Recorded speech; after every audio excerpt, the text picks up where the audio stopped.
What's up guys, Lon here from Android Authority, and the phone that I have in front of me today is the Oppo F11 Pro, and this phone was recently announced and is going on sale pretty soon in markets like India and a few other regions pretty soon.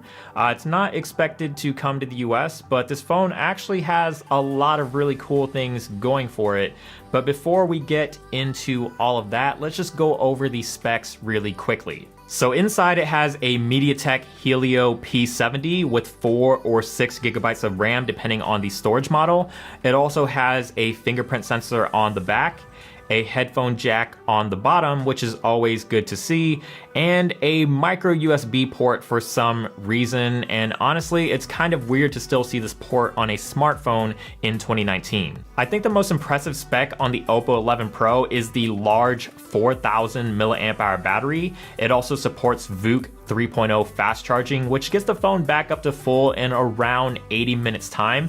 And I've had zero complaints about the battery life. It easily gets me through a full day, which I sort of expected with a 4000 milliamp hour battery. But take what I say here with a grain of salt, because I used the phone on T-Mobile's network with Edge connectivity, so I was mostly connected to Wi-Fi. So battery life may be a little bit different over an LTE connection. Now that all of that is out of the way, let's talk about what makes this phone interesting. And one of the first things that's going to grab your attention with the F11 Pro is this beautiful gradient colored back glass.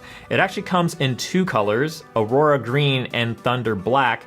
I have the Thunder Black version, and it's kind of similar to the colors that were on the Find X, but this is actually a triple colored gradient that flows from this purplish red in one corner to black and then to blue. And I think it looks pretty awesome. Oppo's done some really nice gradient colors with some of their smartphones, and this is another one of those colors. The next thing that's a little different about this phone is the pop-up selfie camera. Now, obviously, this is not the first time we've seen this tech in a smartphone. Oppo did something similar on the Find X, and other companies like Vivo have done this as well. But this is the first time I've gotten to use a phone with this kind of tech, and it is a very cool and unique way of implementing a front-facing camera. Having a moving part like this, though, is always going to raise concerns about hardware failure, and I have no idea how long this is designed to last, but I've had no issues with it so far. The other downside is the lack of water resistance. It's just a lot harder to do when you have a mechanical moving part. The biggest benefit to the pop-up camera is it allows Oppo to put a display on the F11 Pro that goes completely edge to edge without having a notch or a hole punch. It's just a super clean looking front that is pretty much all display, and it looks fantastic.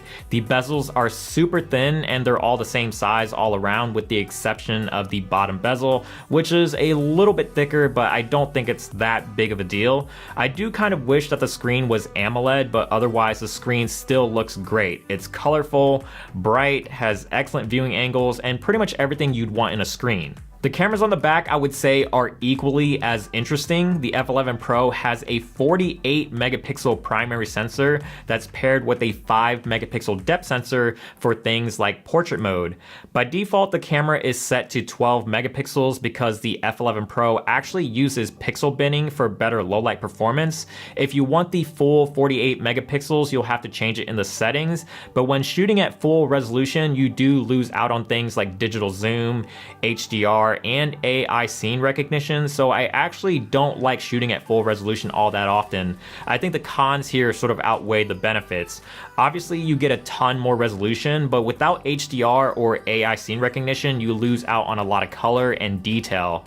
Now, even though pixel binning is supposed to give you better low light performance, I actually didn't notice a difference between the 12 and 48 megapixel stills. They look pretty much identical to me. The only time I did see a dramatic difference is when using the ultra night mode, which uses AI and multi-frame image processing to give you a brighter image and more detail, especially in areas like highlights and shadows.